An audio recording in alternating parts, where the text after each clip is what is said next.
This is funny. This is funny.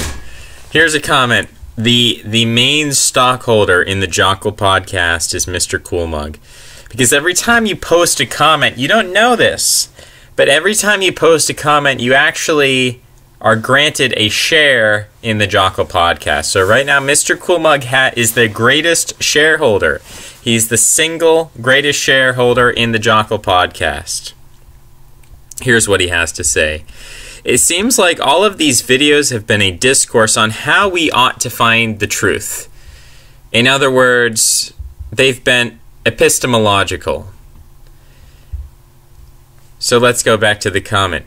These have been a discourse on how we ought to find the truth instead of just explaining to us what you think the truth is. So Mr. Cool Mug doesn't like the idea that we're talking about epistemology. He doesn't like the idea that we're talking about how we might find the truth or how we ought to find the truth.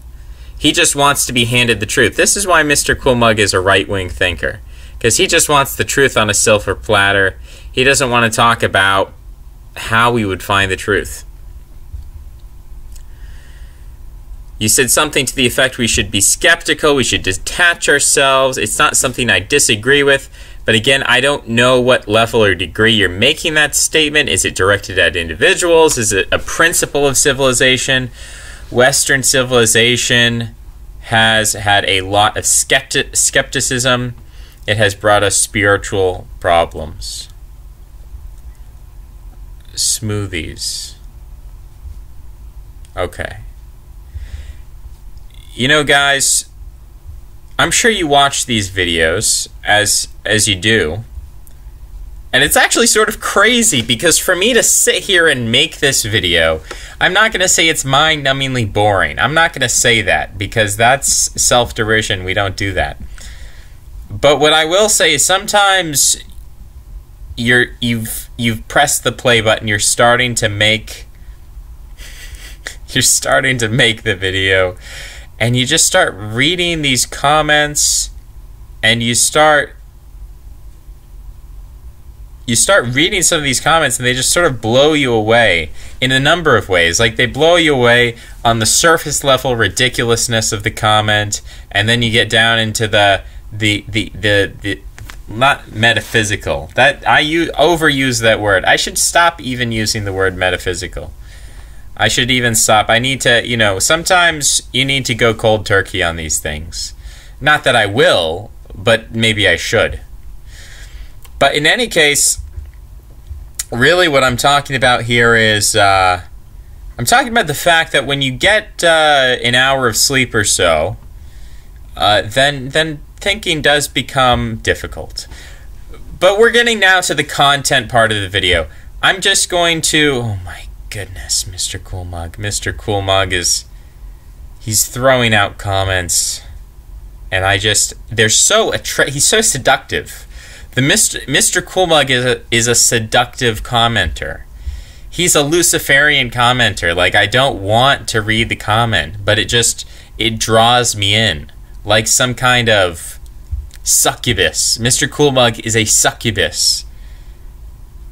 And he just draws me in. It's just fascinating because you never know when he's going to disagree, whether he's going to agree, whether he's going to support you, he's going to attack you. He's an unpredictable, he's a chaotic element.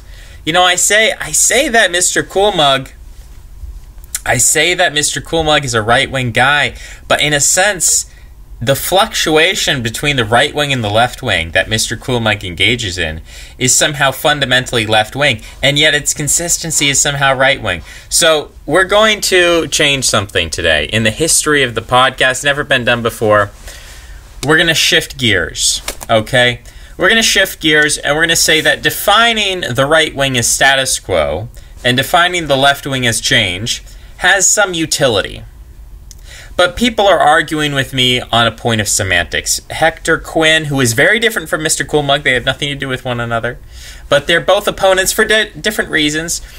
But I'm just, and people accuse me of misrepresenting them. Look, do you really care? I mean, maybe you do care, but you're an anonymous commenter on a YouTube channel, and when I read your comment, I'm not reading it in your voice, I'm reading it in my voice. So when you write a comment and it's long-winded, my mind summarizes the argument to like, you are stupid.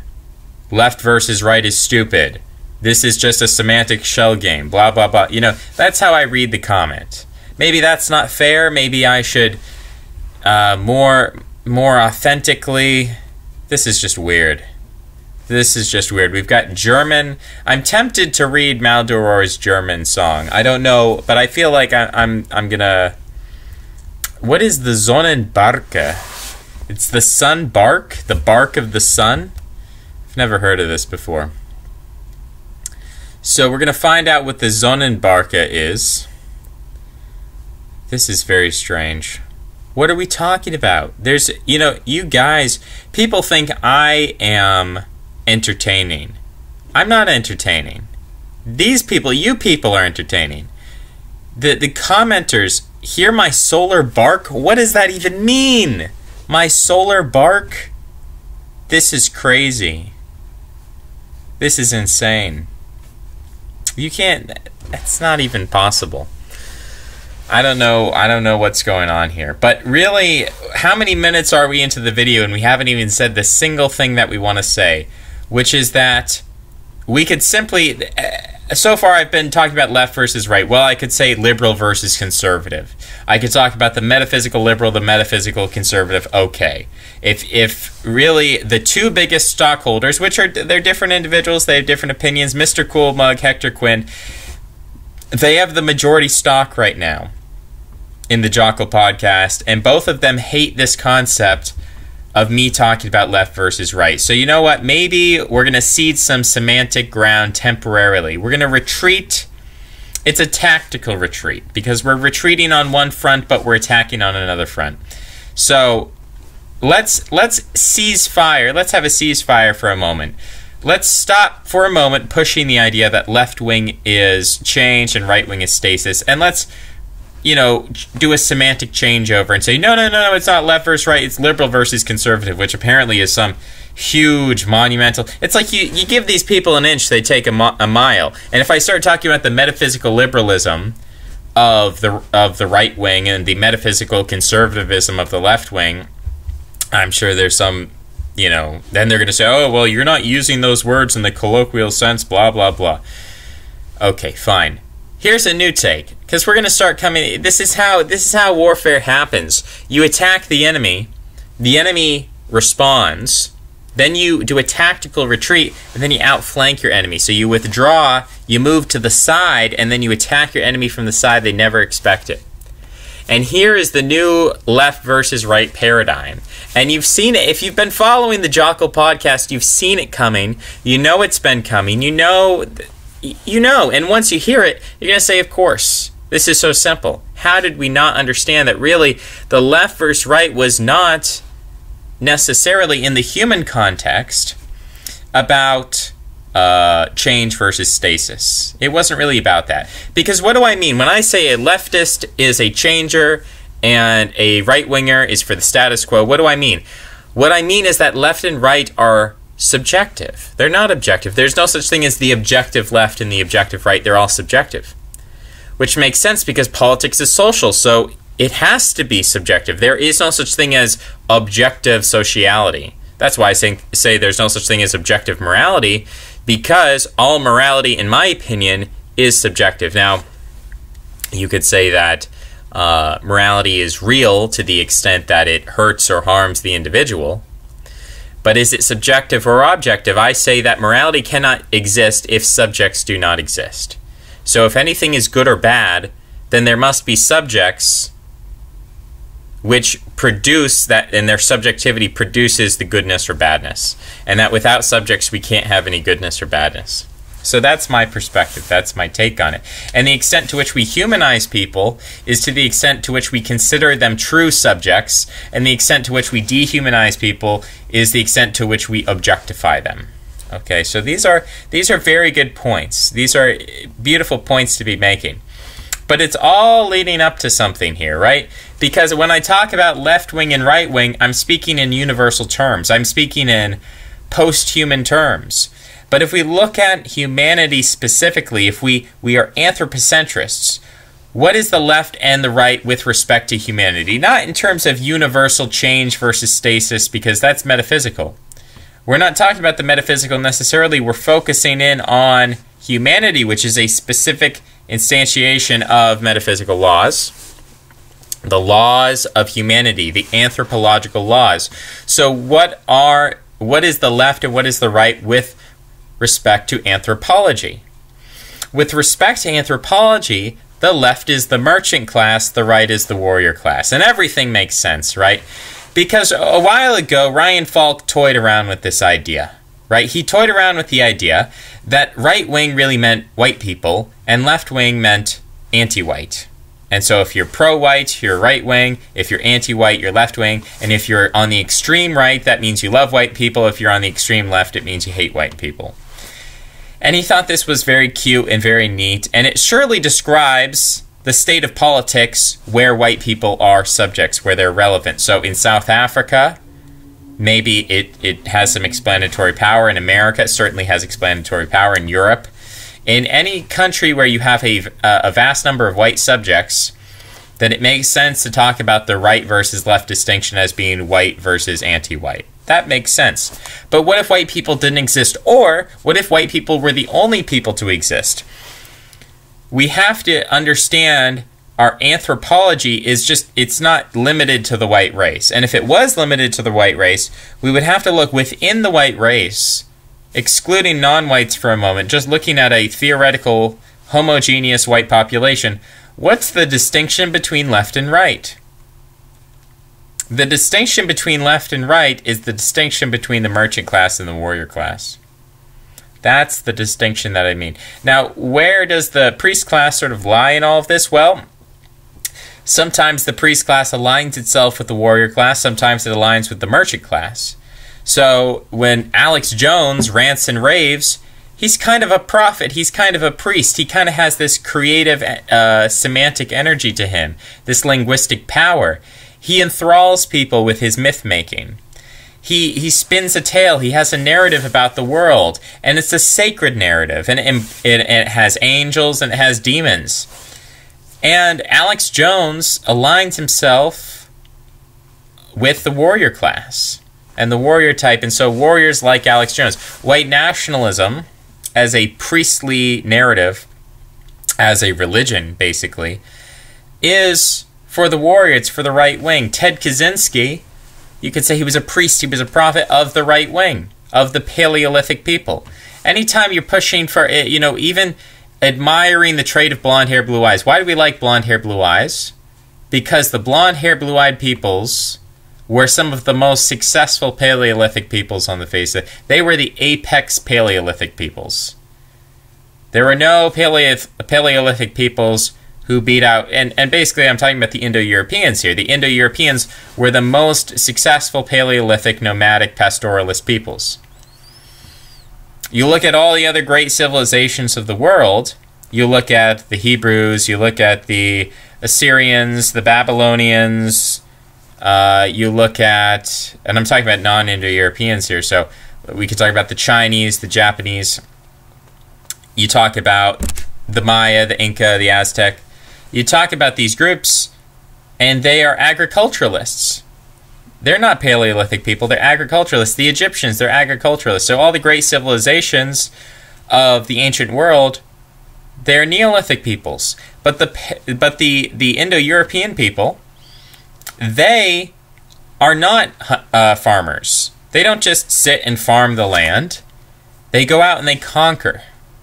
And they conquer the Neolithic peoples.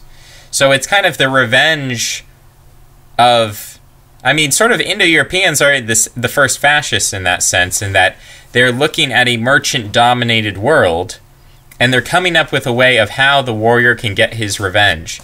And he gains revenge by inserting himself at the top of these mercantile Neolithic societies. And he says, you know what? You guys are just going to have to start bowing down to us because we are military supremacists. We are Paleolithic peoples. We're not going to sit and farm the land. That's why the European aristocrat is always someone who watches the serfs. He sits in his mansion and he watches the serfs work the land. He doesn't work the land. He farms the serfs, in a way. He domesticates the serfs. He domesticates other human beings. He enacts slavery. This is what happened in Egypt. This is what happened in the Middle East. This is what happened all over.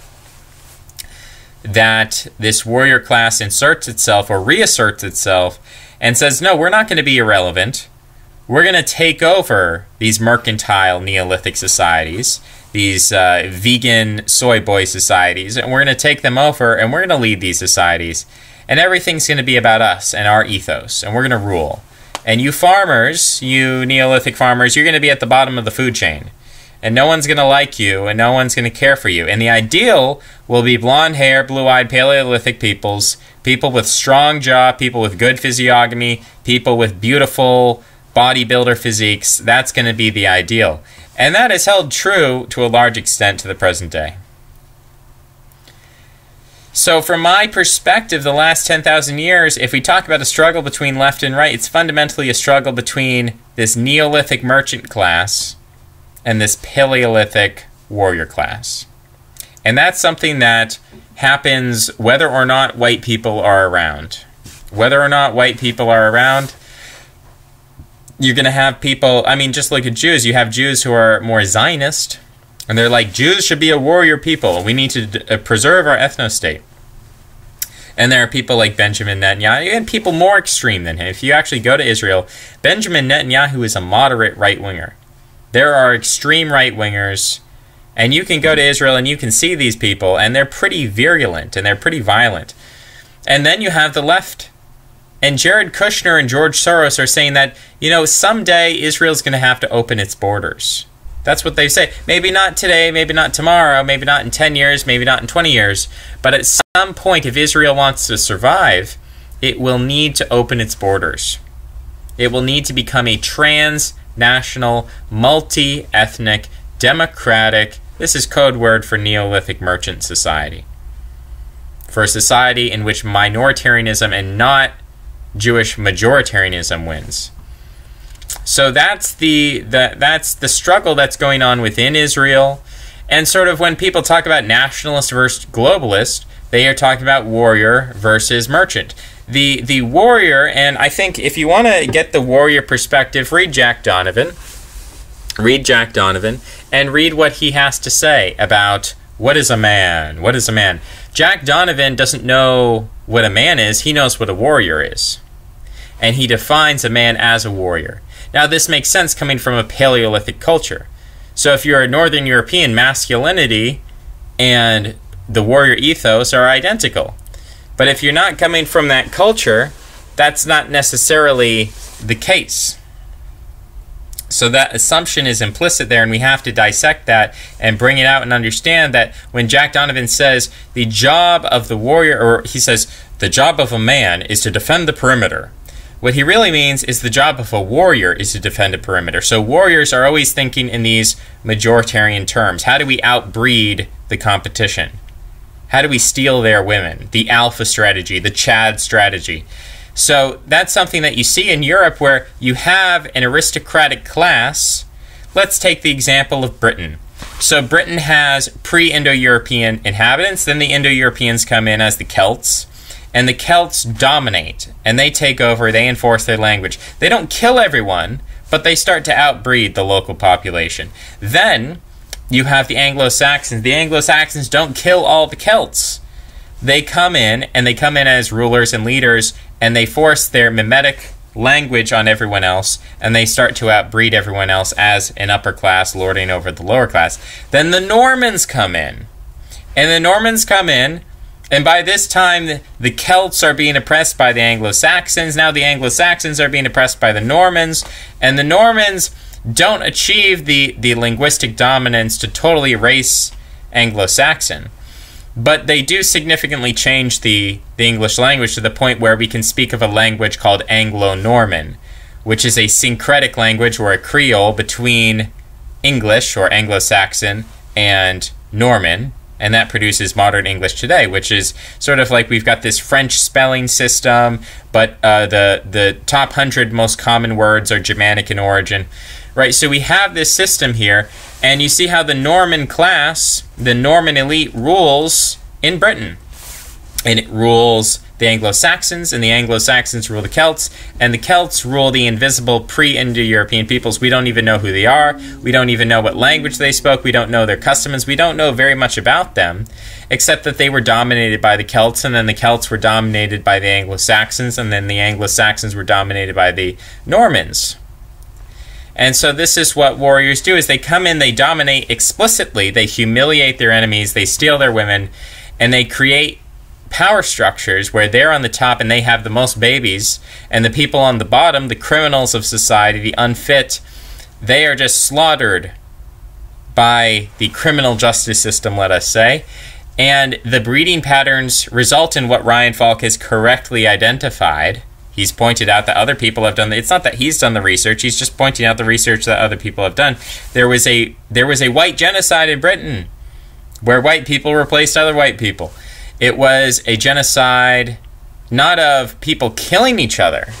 It wasn't that they killed each other, but that the Celts effectively, in their identity, the Celts replaced the pre-Indo-Europeans, the Anglo-Saxons to a great extent, except in Ireland and except in Wales. But for the most part, the Anglo-Saxons replaced, Scottish people speak English, and English people speak English, and Cornish people speak English. You had this little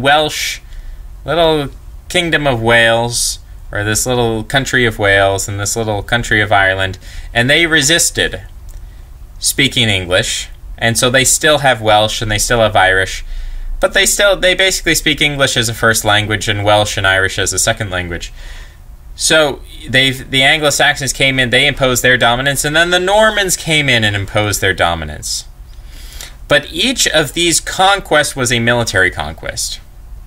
Each of these conquests was a battle of warrior against warrior. It was the pre-Indo-European Brittonic people against the Celtic warriors. Warrior versus warrior. Celtic warrior versus Anglo-Saxon warrior. Anglo-Saxon warrior versus Norman warrior. So it was all within the paradigm of who is the best warrior. The best warrior deserves to rule. The best warrior deserves to have the most children, and therefore the best warrior replaces demographically the rest of the population, not through killing, but through eugenics, essentially. Warrior eugenics, and that continues. And then we have a shift where merchandising starts to become important, and the nobility and the aristocracy and the ruling class of society is no longer defined by who's the best warrior. It starts to become defined by who's the best merchant. And that begins with the collapse of the Catholic Church in England with Henry VIII. And Henry VIII institutes a land reform. And he seizes all the lands of the church, of the Catholic Church, and he says, I'll sell these lands to anyone who can buy them. So who can buy them? Well, wealthy merchants. Wealthy merchants. This wasn't a typical thing that land was bought and sold. Land was tied to your blood, to your ancestry. Land was given from father to son, father to son. It wasn't something you could just buy and sell. But with Henry VIII's land reform, all of a sudden a market opens up. And so all these merchants buy land, and they become ennobled, because being noble simply meant you owned land. That's all it meant. And so all of a sudden you had a huge influx into the ruling class, not of warriors, not of people who won that land through the warrior path, but through the merchant path. And they start to become a huge part of the aristocracy, the ruling class of England. And that's really why England becomes the predominant merchant society. We think of the Anglo merchant, the Anglo-Saxon merchant, the British merchant, the British mercantile empire. They called their ideology mercantilism, right? The British mercantile empire. It's not to say that they destroyed their warrior class or totally eliminated their warrior class. They still had a warrior class, but the influence of merchants grew and grew and grew from that point on. So with the loss of the Catholic Church, so it was the loss of the mystical, the spiritual, the semantic, the mythological authority of the Catholic Church opened up a door for the shift in class relations. See, the priest class is sort of a meta class in the sense that it regulates the relations between the two classes, between the warriors and the merchants. And with the weakness of the priest class, of the Catholic priest class, you had Henry VIII, who, as the warrior king, did something kind of ironic in that he allowed this merchant class to gain power. And that happens again and again and again, and it progresses to the present day where you look at the average English person, and sure, they have all kinds of warrior ancestors, but they have a mercantile morality, they have a mercantile outlook. And we talk about, how cucked the English are. Oh, do you have a license for that butter knife? There are all kinds of very funny memes out there, which would be funny to me if they were not so depressing and sad. It's actually very depressing and sad from a warrior perspective to look at these people who were so proud and free, and now they've become so bureaucratic and mercantile and quantitative, and they don't care about quality anymore. All they care about is quantity. How many widgets can you produce? Let's outsource everything to China because that's the more efficient widget producer. And let's just invite in massive immigrants because that's going to increase the GDP quantity. I mean, will it increase the quality of life? No. London has gone from being a beautiful city with beautiful architecture to now it has this grotesque modernist architecture, which modernism and modernist architecture is a function of the merchant class. It's an expression of the merchant class. I'm retracing old steps here. And I'm re-summarizing old videos. But I'm doing this as a simultaneous one step back, two steps forward kind of move where, if the left versus right, conservative, liberal, left being change, right being stasis, if people have a problem with that on some semantic level, okay, fine. And people are going to have a problem with this on some semantic level. And what's the term used? We want to exactly quote people. We don't want to, we're talking here about dichotomies in the abstract. And someone could call this false and redundant. But these abstract dichotomies give us a new language and new tools to look at the world. I don't think, left and right, that's just, it's everywhere. You can't stop thinking and talking about left versus right. There was an interesting thing that happened, okay? And it still happens to an extent, but it was very popular in 2016 and 2017 that you would take a song, you would take a pop song, you would take a popular song. Let's say it's Katy Perry's I Kissed a Girl. I kissed a girl and I liked it. You take Katy Perry's song and you change the lyrics to be offensive, to be racist, to be sexist. You do this, and what happens? When people hear the original, which is all over the radio and everything, I kissed a girl and I liked it, they're actually remembering those catchy, offensive lyrics, those racist, sexist lyrics, and that was effective. And so my problem, of course, is that we can't just be offensive. Being offensive is immature. It has its limits. You might have a chuckle, and that's it. See, I'm not giving people chuckles. No one is watching the video and chuckling to themselves or having belly laughs, and maybe some weird people are, and that's okay. It's okay to be weird. I'm not angry. I'm not upset. You can be weird. It's fine. We need weird people. But it's more about tickling the brain. It's more about turning things on its head and making people think in a different way. And so when someone says, are you right-wing or are you left-wing, they're asking, are you liberal, are you conservative, do you support Trump, do you not support Trump? And I'm saying that's a waste of time. But we shouldn't just abnegate the semantics. We shouldn't just hide from the battle and say, oh, well, this is all messed up, we just need to go hide in a cave. No, let's redefine left and right to something that is productive, such as warrior versus merchant. not a very long Jonquil podcast. Whoa! Did we just zoom in accidentally? That was totally accidental. That's the result of what happens. Oh boy. Technical difficulties. Oh well. Oh well. Can't stop the video. That's unfortunate. No, we can stop the video. We're going to fix these technical difficulties. So at this point, I've laid out a very basic point. It took me about 30 minutes. And we might do some comments. I don't want to play music. Here's the problem. You send me music. I can't play the music. We can try to read this. Where is the lyrics here? I want to see the original lyrics. Click to see the original lyrics. Der Ort des Geschehens, Novembergrau, ständig Nieselregen kommt mit, über die Vögel, die Wolken, zum höchsten Punkt. Ich hab die Strahlenkrone aufgesetzt, Corona, spiegelnd, wait, I can't even read this.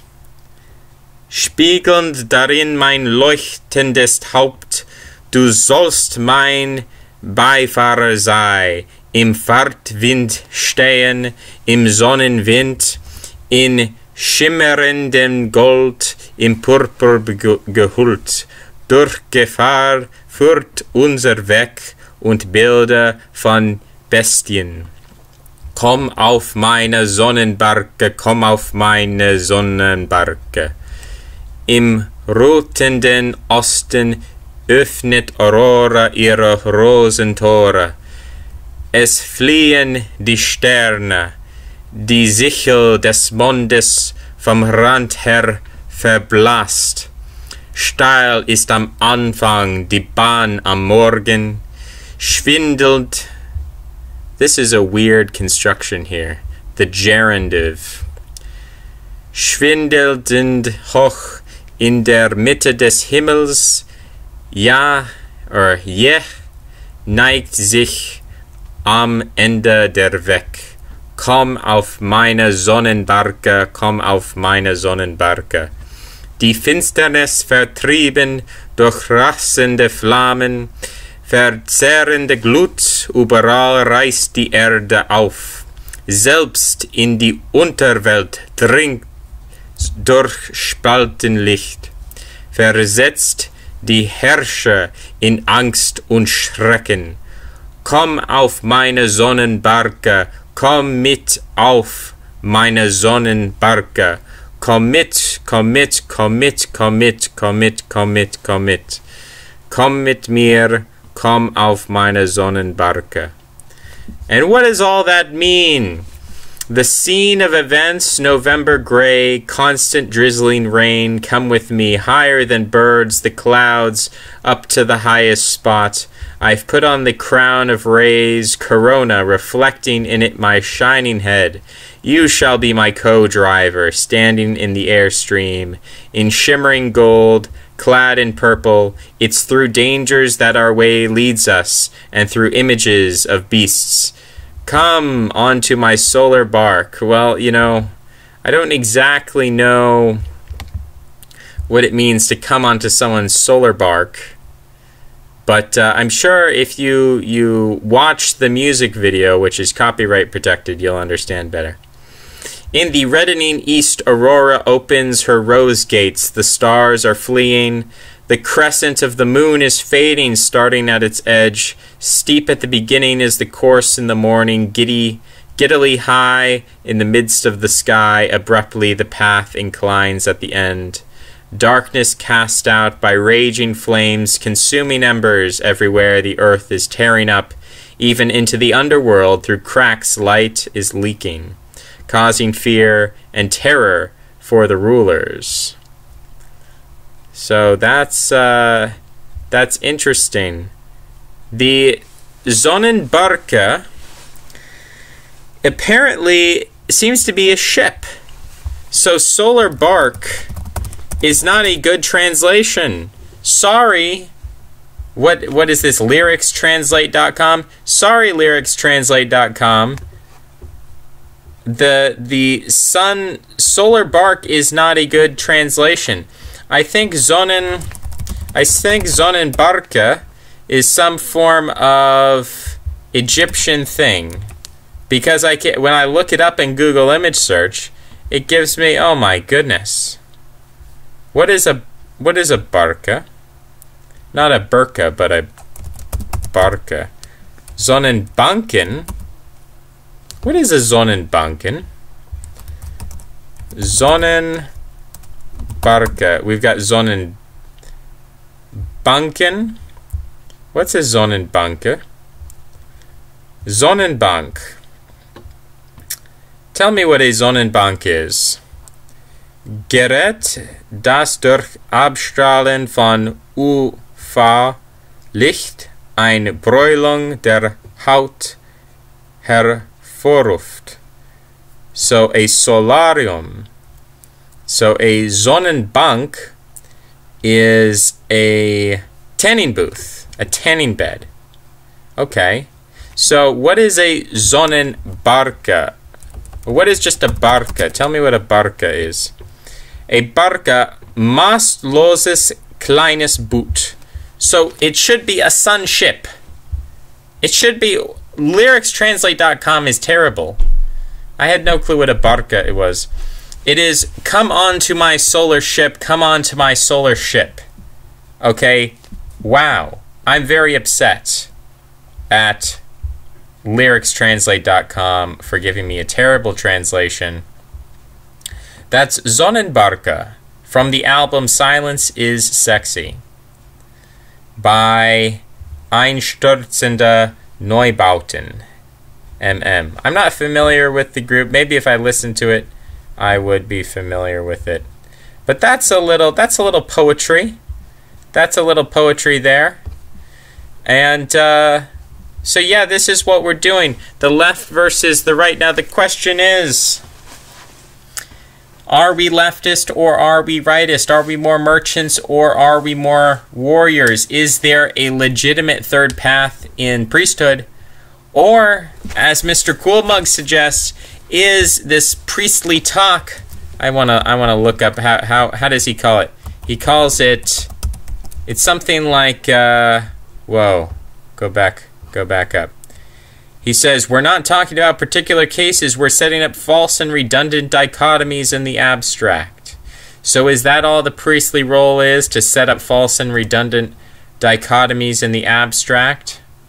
Is there something, is there some independence to the priestly role? And, you know, you look at the Buddhists and it sort of suggests to me that there is nothing to the priestly role, because the pure priestly ideal comes out as the ascetic, as the person who rejects the world. So there is no reality to priesthood. There is no substance to priesthood. Priesthood is detachment. It is disassociation. And I was looking, let's look up cybersex and dissociation. And hopefully that's going to come up with a book from a, well, there's a lot of books here. But hopefully we're going to find the book on, it's on Google Books. Let's see, more. We want to go to more. We want to go to books. Cybersex, the Dark Side of the Force. A special issue of the journal, Sexual, blah, blah, blah. Let's go to About the Book to finish that. Cybersex as dissociative reenactment. Compulsive cybersex has some obvious and overt purposes, as well as covert and deeper functions. Obviously, the participant engages in the behavior because the sexual outlet feels good, and there is a release of tension.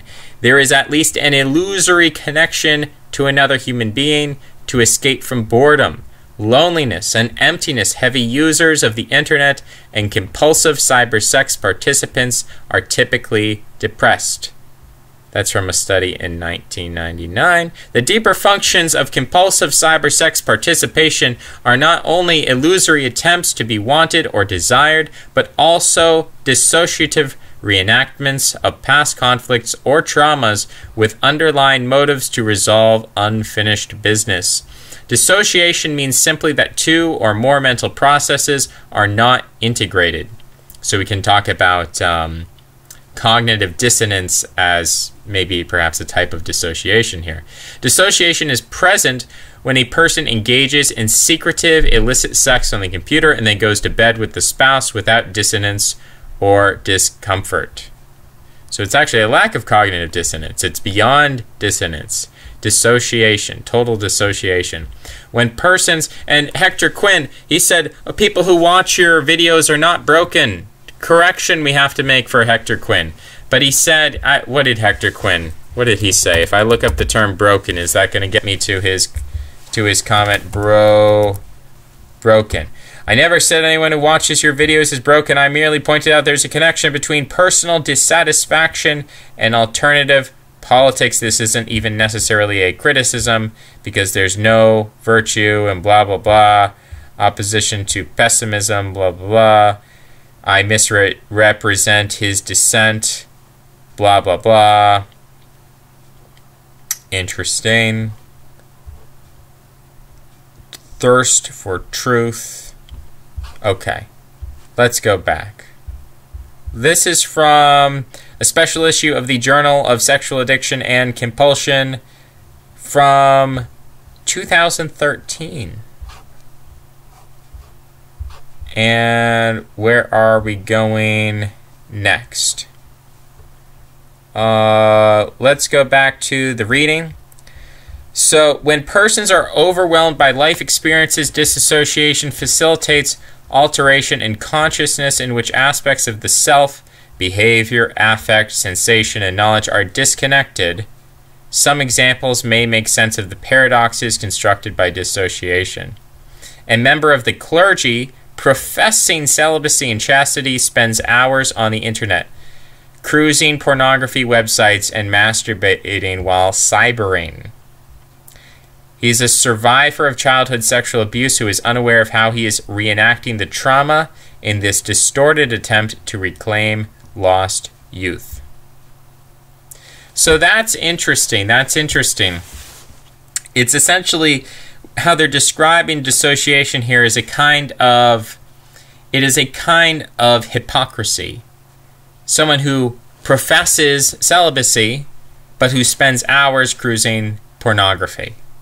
That is a form that, as they're describing it here in the special issue of the Journal of Sexual Addiction and Compulsion, they're describing it as a form of dissociation.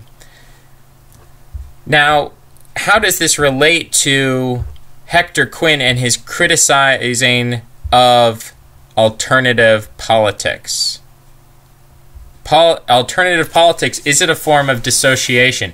Is it the case that in the same way that the priest who professes celibacy and then watches pornography, who is dissociating, is it possible that the person who professes to be a normie, you know, if you go up and you walk up to Hector Quinn in the street and you say, Hector, do you believe in alternative politics? Are you an extremist? Do you believe, what do you think about the Indo-Europeans? How is Hector Quinn going to respond if he's asked by his boss, by a partner, by any such person? How is Hector Quinn going to respond? He's going to say, oh, I'm a perfectly normal person, perhaps. Or, you know, maybe Hector Quinn would just, you know, come out and say what he wants to say. But certainly we know that there are people who hide who they are for pragmatic reasons, but then engage in this pornographic, fetishistic, political extremism on the internet. Is that a form of dissociation? I'm not sure. Perhaps not. And they've got some more examples here in the Journal of Sexual Addiction and Compulsion. A woman who had a pregnancy out of wedlock gave up her infant for adoption. At 35 years old, after having another child, she becomes addicted to cybersex, in which she is treated badly, like a dirty slut. Her behavior reveals the unfinished contradiction in her life. I may look normal and good, but secretly I'm bad, and sexuality is the source of my badness. That's interesting. That's interesting. I may look normal and good, but secretly I'm bad. Secretly I'm bad. You know, I made this video and I said edgy politics are pornographic. Edgy politics are a form of pornography in which people use skinhead numbers. And they use terms, you know, they use these edgy terms, they use slang. And they do this almost to say, I may look normal and good, but secretly I'm bad. But here, you know, with edgy politics, it's not sexuality that's the source of the badness. It's something political. It's something identitarian. So, you know, I'm not sure. Take this all with a grain of salt. I might put it into the show notes, as it were. I'm trying to find something. A Dr. Jekyll. Oh my goodness. Some examples are so paradoxical they are easily viewed as perverse. Or you could just take out the word easily viewed and just say that they are perverse. An attorney in the midst of prosecuting sex offenders sits in his office and repeatedly masturbates while using his work computer. The Jekyll and Hyde quality of these transactions reflect the strength of dissociation in disconnecting parts of the self. The survival strategy of dissociation evolved in childhood to manage disparate experiences such as tolerating physical abuse while maintaining capacities for socializing and learning at school. Dissociation through the mechanism of encapsulation, that is, taking an aspect of your personality and sort of making it secret, encapsulating it. This helps an individual forget overwhelming childhood experiences, which are fragmented and stored in various parts of memory. However, these dissociated experiences eventually leak into consciousness as reenactments. The woman who is unable to refuse any sexual advance and responds repeatedly to solicitations on the internet cannot remember her abuse in childhood. Paradoxically, the compulsive reenactment through cybersex will not let her forget the abuse that is now repeated almost daily through computer usage. In compulsive cybersex, it is likely that an ego state has evolved to reenact unfinished business while the executive self-parents goes to work or otherwise maintains a normal lifestyle. You can say this is all very Freudian, but these kind of contradictions are interesting. The idea that we have people who are one way in public and another way in private. And we shouldn't just exclusively critique racists, because there are many people who in their public life say, I'm not racist, and then in their private life they're posting racist memes. But then there are other people who say, I'm not racist, and then privately they are implicitly racist. They talk about good schools. So then you have sort of the Swipple type of, and again, is it dissociation? I'd like to hear people's thoughts on this. Is dissociation, what is the relationship between this described dissociation and something like hypocrisy, the term hypocrisy, or the term, you know, what other term were we using? Dissociation, hypocrisy. This tension between the self, which is practical, pragmatic, it self-parents, it goes to work, it maintains a normal lifestyle. So that's sort of the pragmatic, the practical, but there's this ideal, there's this telos, it's a negative telos, sort of dealing with some negative form of abuse, some negativity in the life. And it could be negativity, in this case, we're talking about sexual negativity. And I think it's interesting to take sexuality as an analogy for other psychological forces. And that's why I'm looking at this. This is an explicitly sexual discussion, but I think we can apply it to other non-sexual areas of life. So it's not just about sexual abuse, but also the abuse, the psychic trauma of living in a society which is constantly changing. So that could be a type of abuse, and that could lead to dissociation. Cybersex can also function as a distraction from the burdensome consequences of selfhood, shame, and perfectionism. Any tension-reducing event, binging or purging in bulimia, self-cutting, compulsively masturbating, serves the function of narrowing the perceptual field to concrete events and refocusing the attention away from distressing cognition and affect. Masturbation suppresses awareness and expression of emotion. That's an interesting concept. Suppression of emotion. If you... Now it's getting perverse. Now it's getting Freudian. But I guess the idea of the expression of the masturbator on their face, maybe some sort of a grimace or a dull stare. It's not usually a smile. People are not smiling. They're not crying usually. So there seems to be a suppression of expression of emotion, even though internally people feel like they're activating a sexual thumotic element. And we also have bulimia, and we have... Okay, so I skipped a page accidentally. Gotta scroll back up. Where are we? The body symbolizes the playing field for working through unsolvable life problems. One cybersex addict embraced the numbing, depersonalizing quality of his compulsive sexual behavior. So let's look at that. An addict embraced the numbing, depersonalizing quality of his compulsive behavior. So he's looking at something. It could be drugs, it could be video games, but he's depersonalizing himself. He's taking himself, he's depersonalizing himself, and he's numbing himself. So in this is very strange. So there's all these anecdotes here. I don't know if they're true or false or whatever. He immersed himself in cybersex to become dead to the world. Cybersex became his dissociative effort at reconciling the unreconcilable.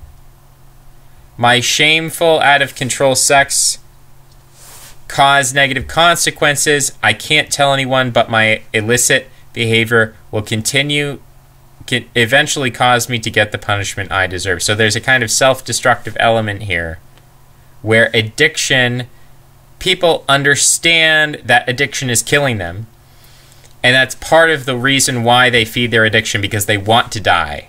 They're too cowardly to kill themselves, but they want to die and they hope their addiction will kill them. That's an interesting concept. Compulsive cybersex can become a primary or exclusive means of sexual outlet in which the survivor of childhood trauma encapsulates the overriding pain and shame of the past, reenacts salient features of the original events, and copes with the increasingly burdensome demands of selfhood in daily life. Compulsive cybersex users lead conflictual, fragmented lives in which there are many paradoxes. They attempt to escape from pain by harming themselves or others. Cybersex addicts want to be wanted, but hide their identities behind false identities and ritualized role plays. So let's take that sentence.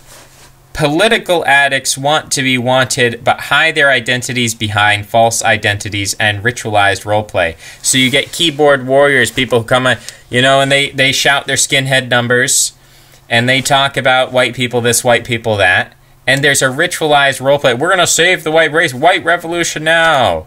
My white brothers and sisters, blah, blah, blah.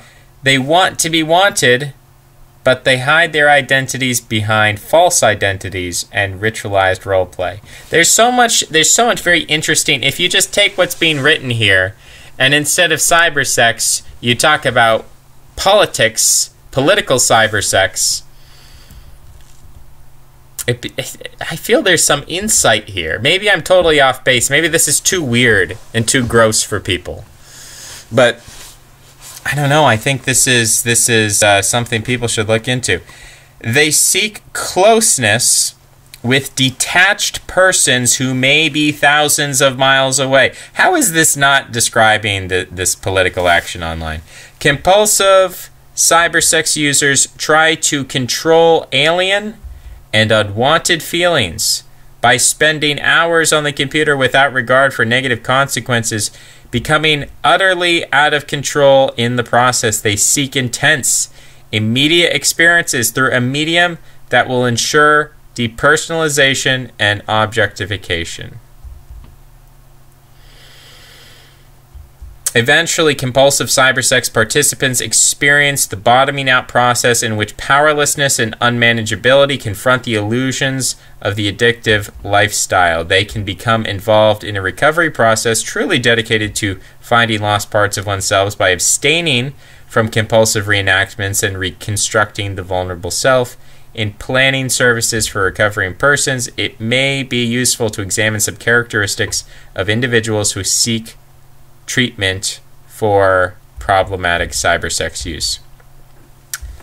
Now, I don't know how much I can read of this until it's going to tell me, this page is not available in the free Google preview of Google Books.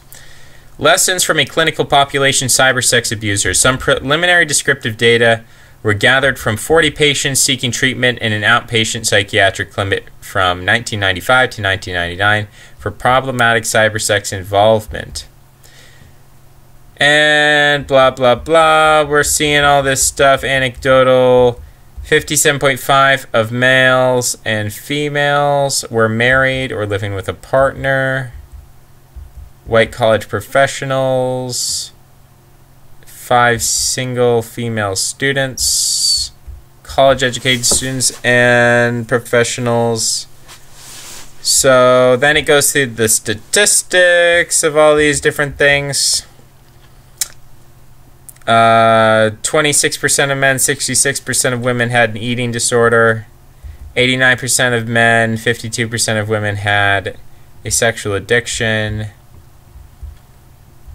This is statistics.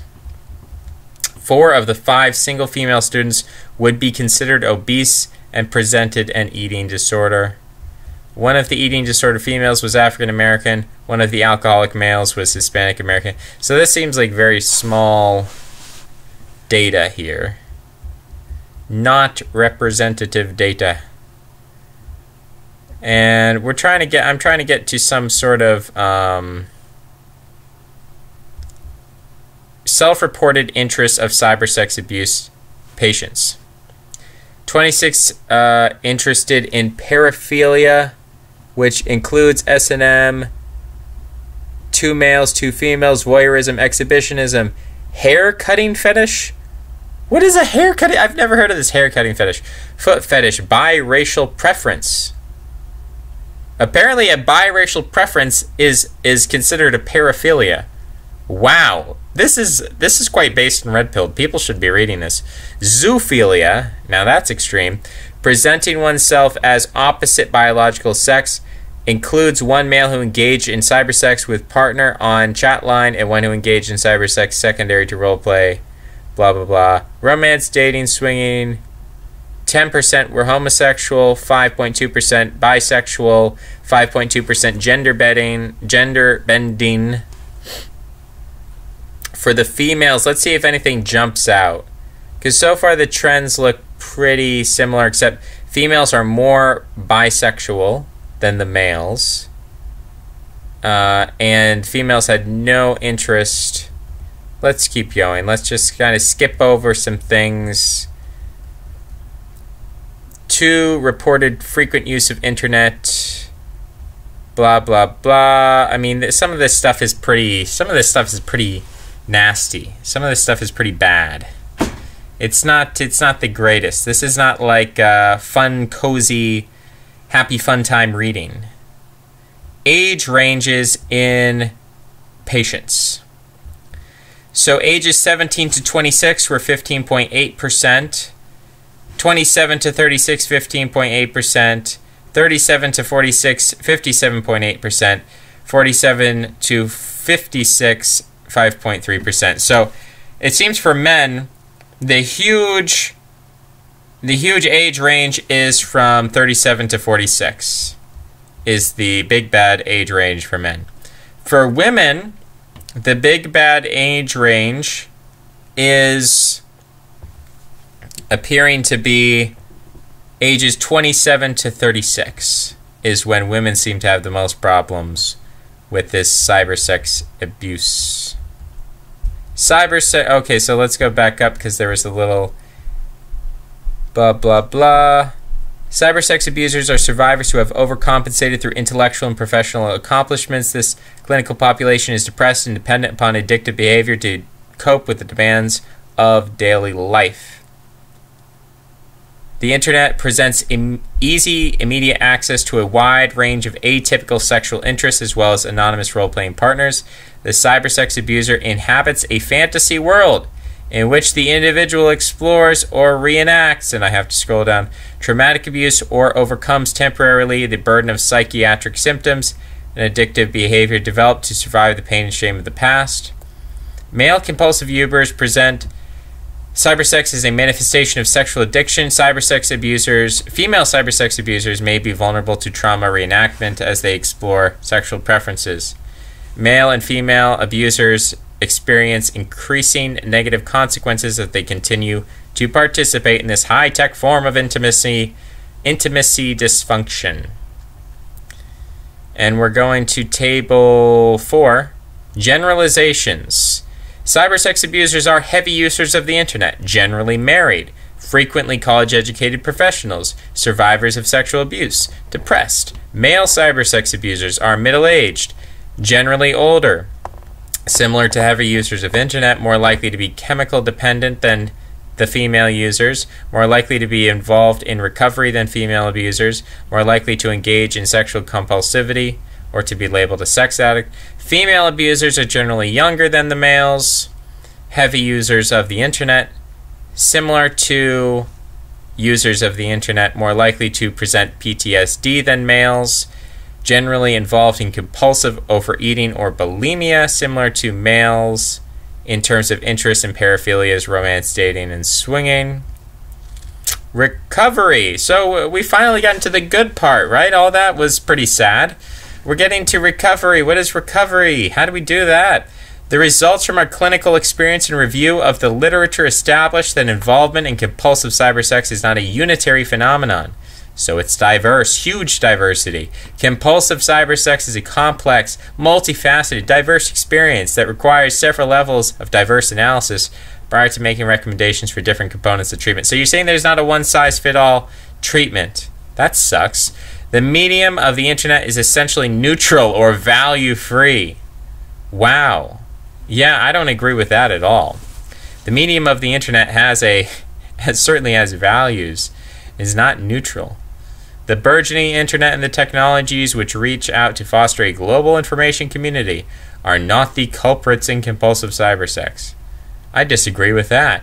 In spite of the exponential increase in usage, the internet contributes less than 1% of sexually explicit materials in the United States. That's from 1996, by the way. So you guys are behind the curve here. This is very stupid. There are features in the internet such as filters which are more effective than print and...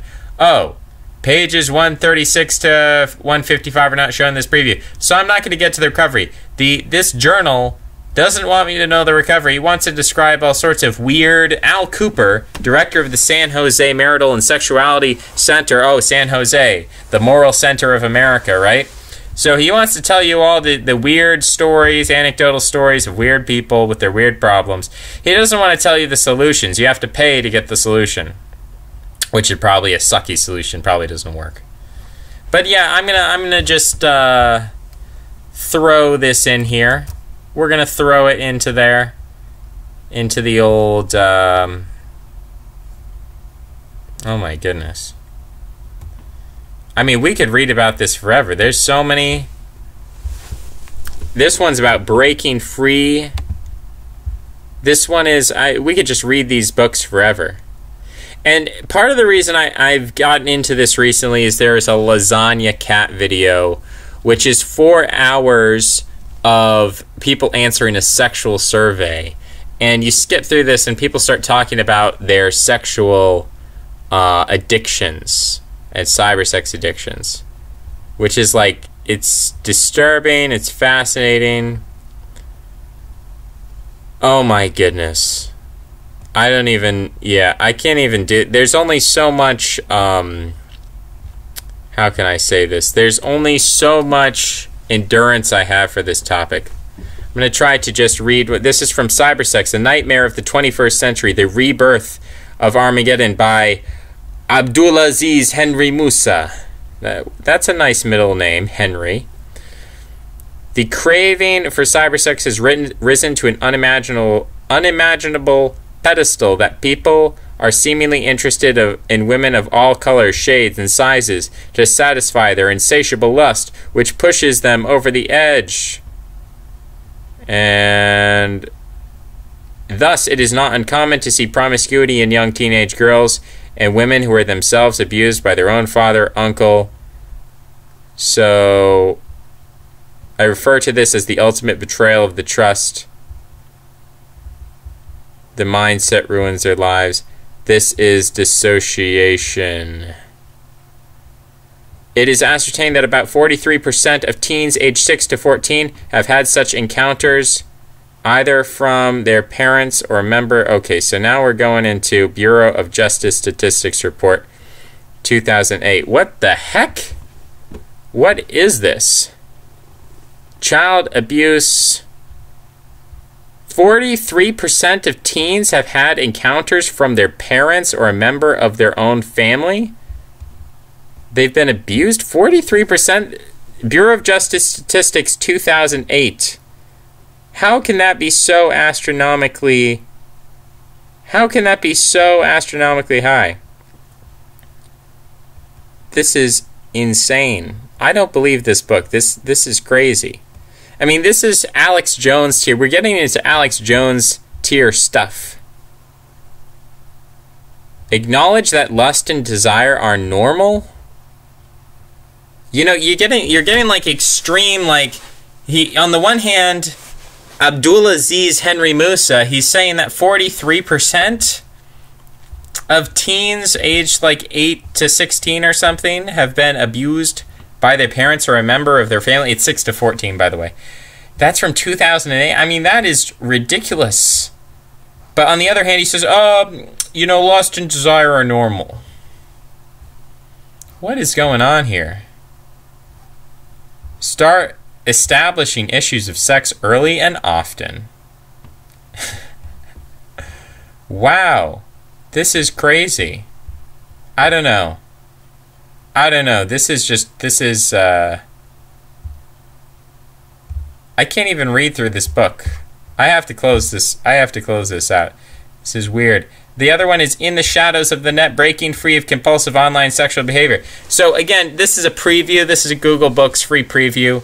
So you can try to read through some of it, and then it's going to say, these books are not allowed. You're not allowed to read this book without paying us money. Which is a sad thing. I think people should be allowed. You know, if you want to pay for a hardcover book, or you want to donate, maybe there should be like a Wikipedia thing at the top. Like, if you want to donate to the author, feel free. You know, that would be cool. But let the information be free, because this is you know, the NoFap thing. I don't like the term NoFap. It's too vulgar. It's like NoFap should be anti-vulgarity, but it's a vulgar term. It's a vulgar mimetic term. So I like the term celibacy from masturbation, or something like celibacy of some form or another. It's a degree of celibacy. Celibacy from cybersex. I think that is wow.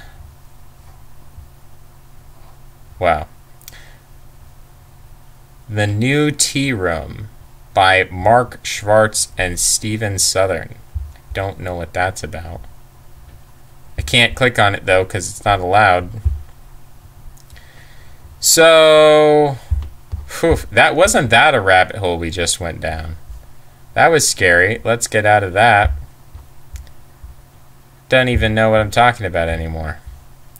Very perturbing. You know, I wish this is all Luke Ford talked about. I wish he just focused on this instead of whatever he's doing. Because I feel like he's an expert on this topic, and that's what he should see. I mean, maybe it's like so... I guess I understand because it's an exhausting topic. It's just exhausting.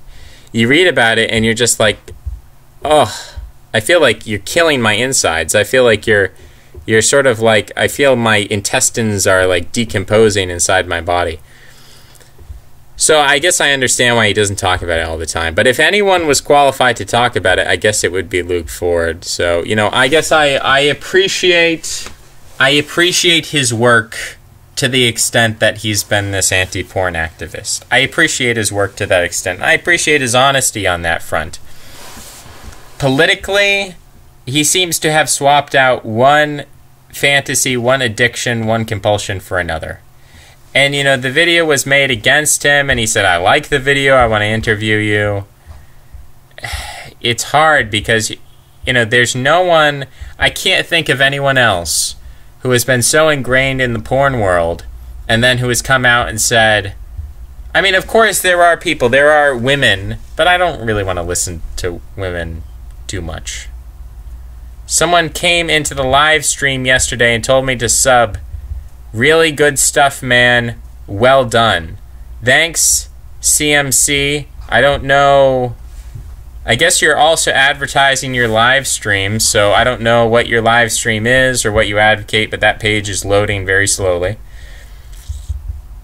Kenny. Whoa, we got a new nickname here. Kenny Ann Conway. Full in effect. What are you... Is that an insult? Kenny Ann Conway? Is that like telling me I'm stupid?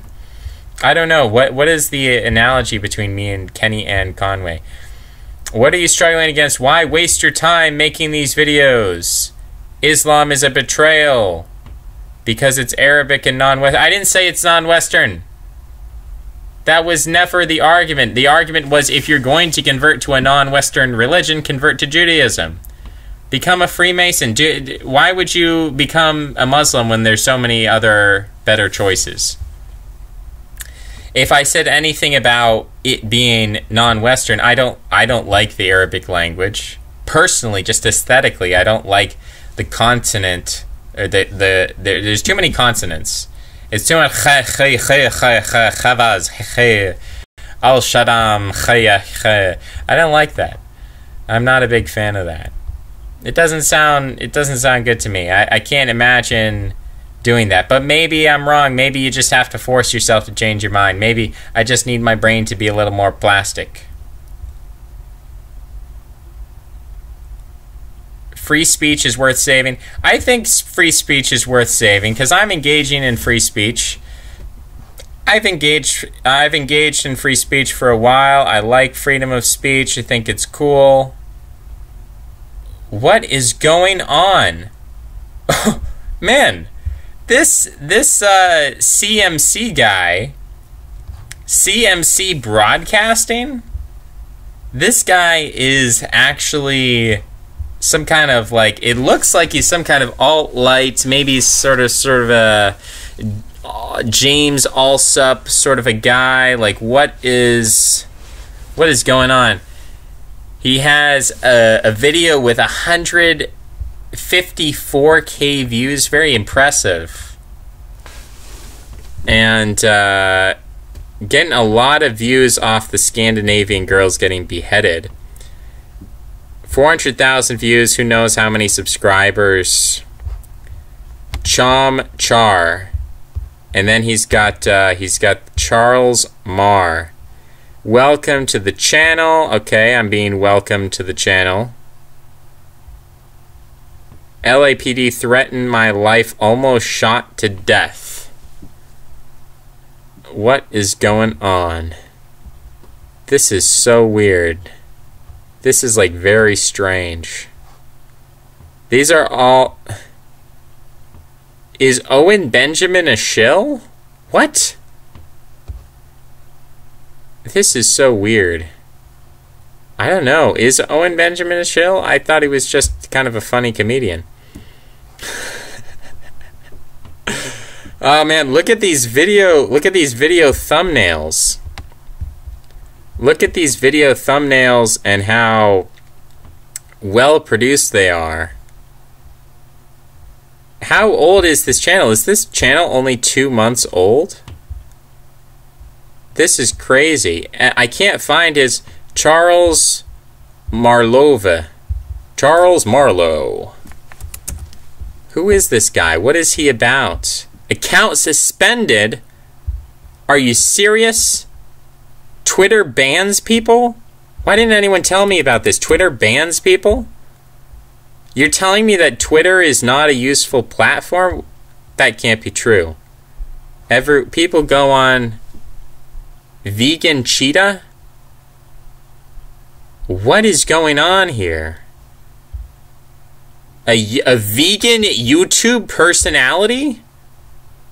Who became well known for the contradictory series The Dumbest Vegans on YouTube. He's donated a kidney? This is absolutely crazy. There's no way.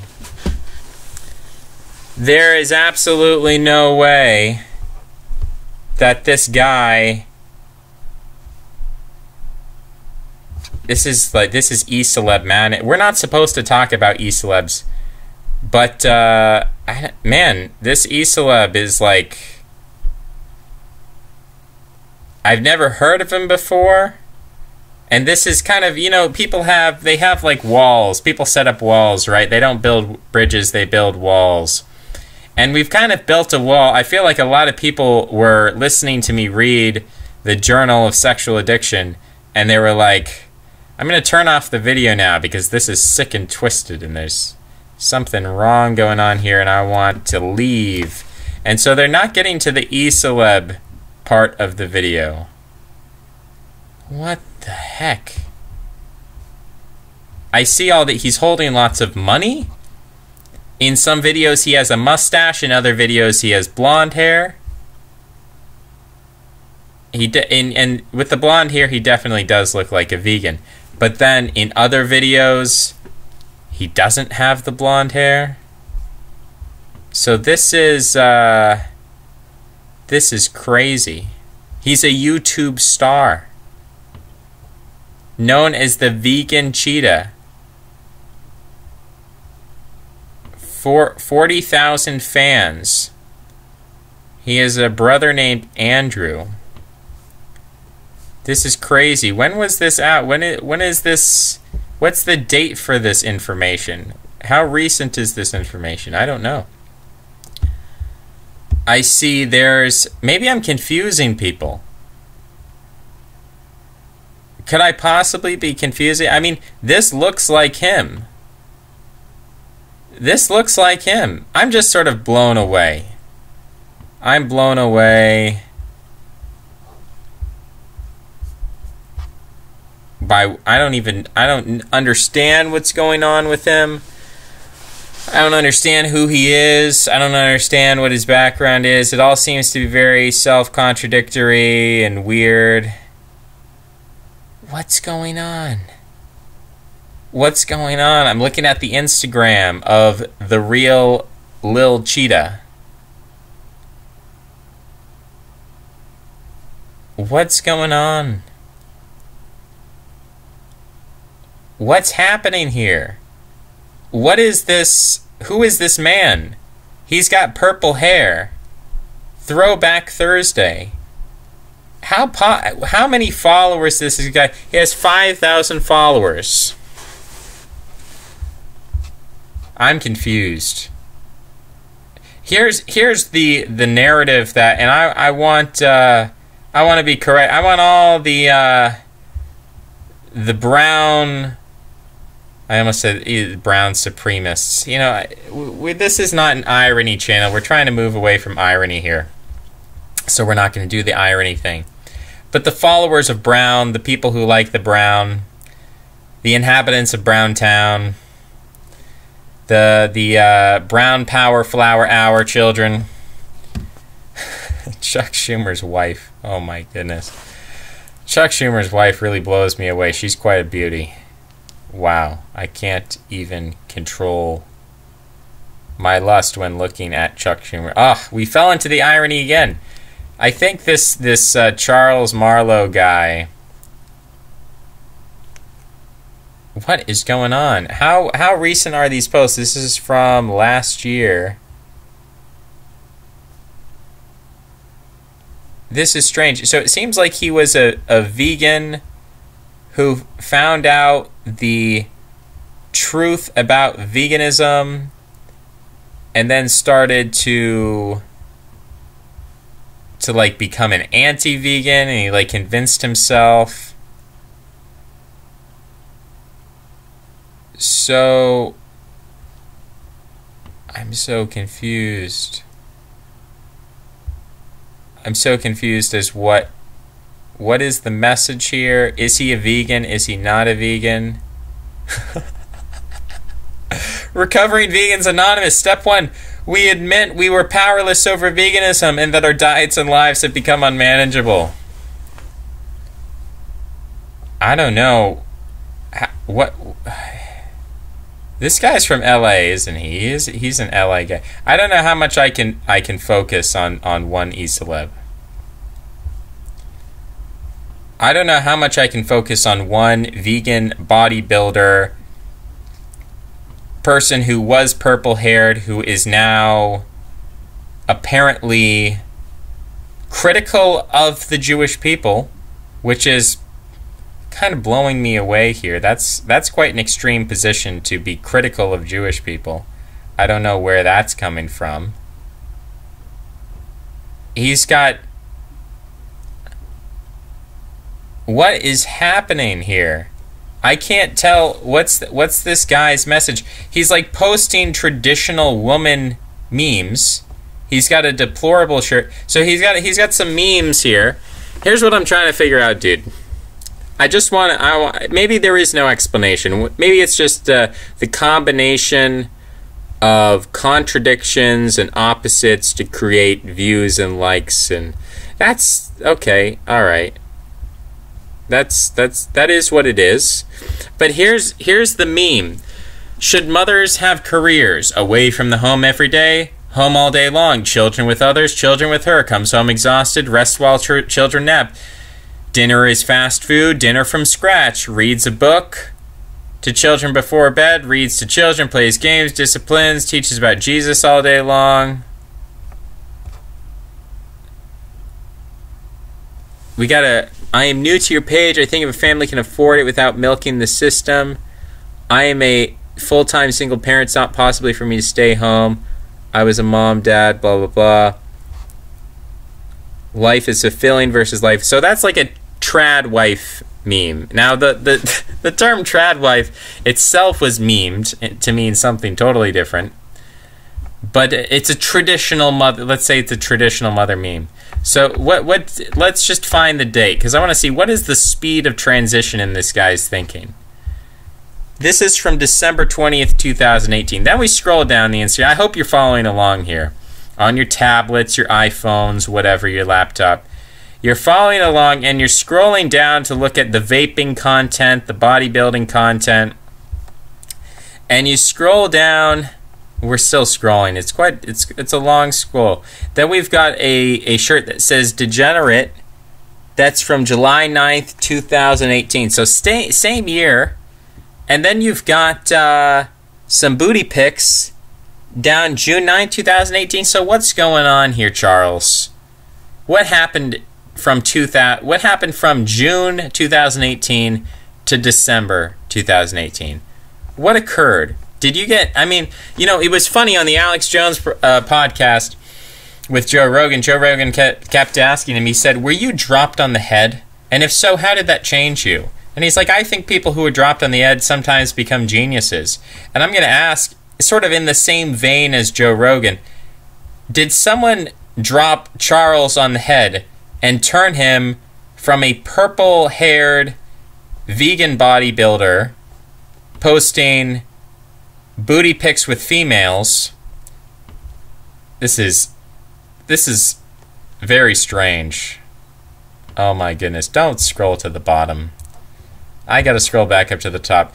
How did he shift from that to being about being critical of Jewish people, which is like, that's pretty extreme.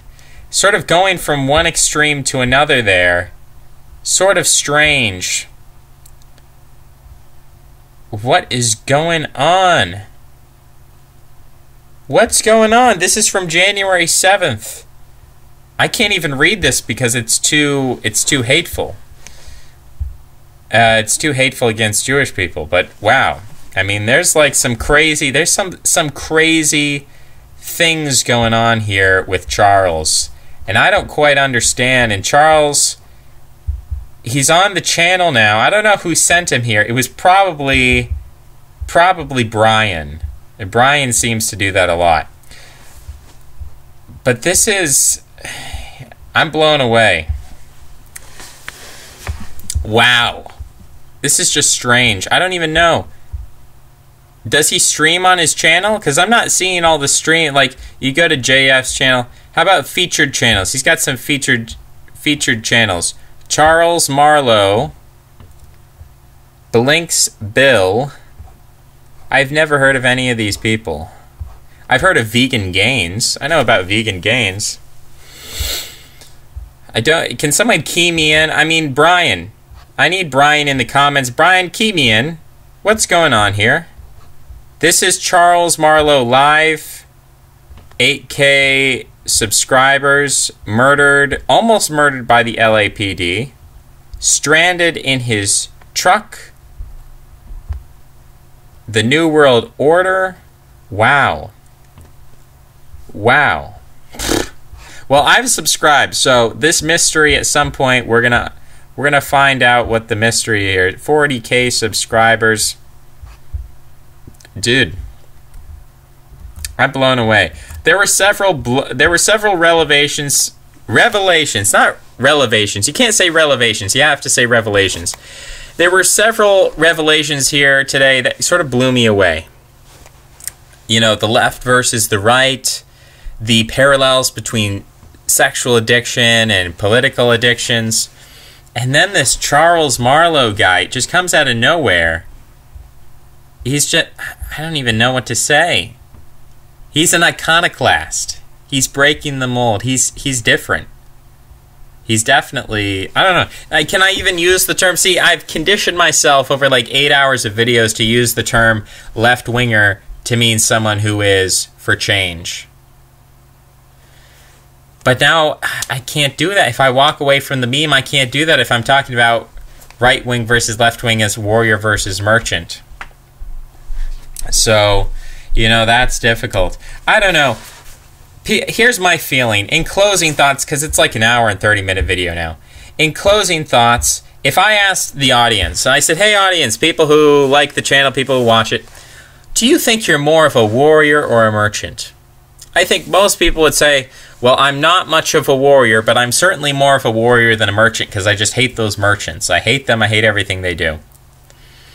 And you can say that, but in all practical reality, how many of you are actually practicing MMA? How many of you people are fighting? How many people are using your body? How many of you people are like Charles Marlowe and going out there and doing some bodybuilding? How many of you people are actually doing that? Because being in touch with your body, being in tune with your body, fighting, being masculine, that's the life of the warrior. The life of the merchant is someone who has a 9-to-5 job, someone who earns a living, they're a wage slave, right?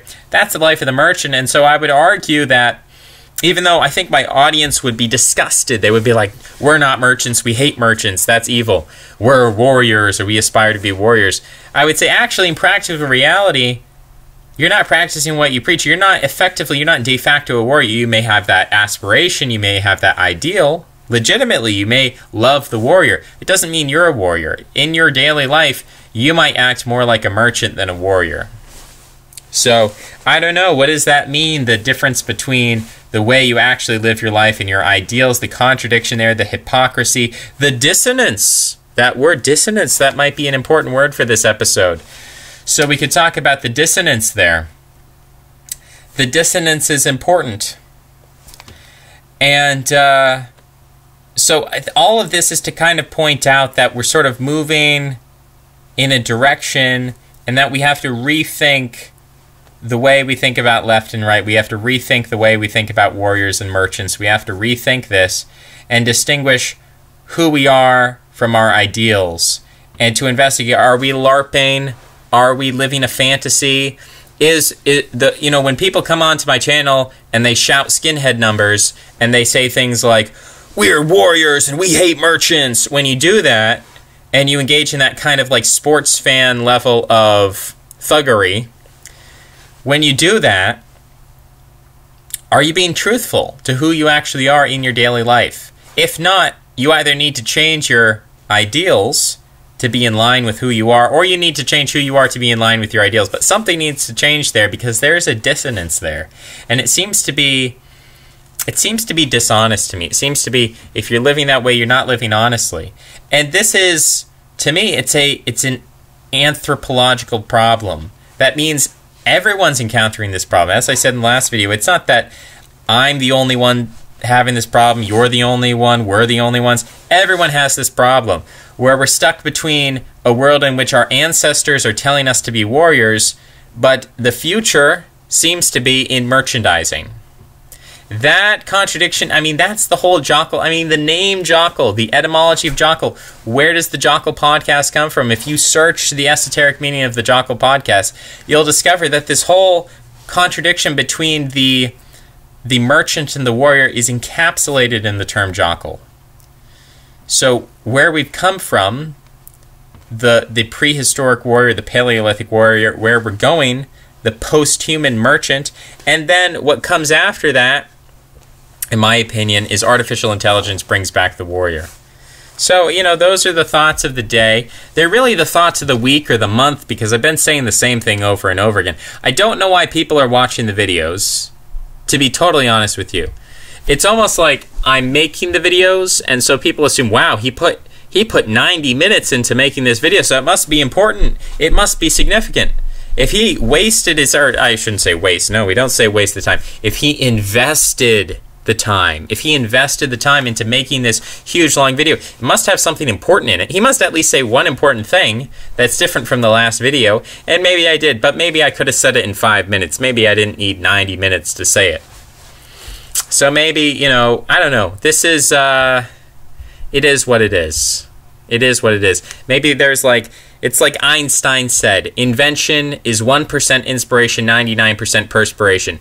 The Jockle podcast is 1% truth, facts, logic. You could condense all the important parts of the Jockle podcast into about 5 minutes and say this is the important part. And the rest, whatever. See you next time. Bye-bye. Thanks for listening.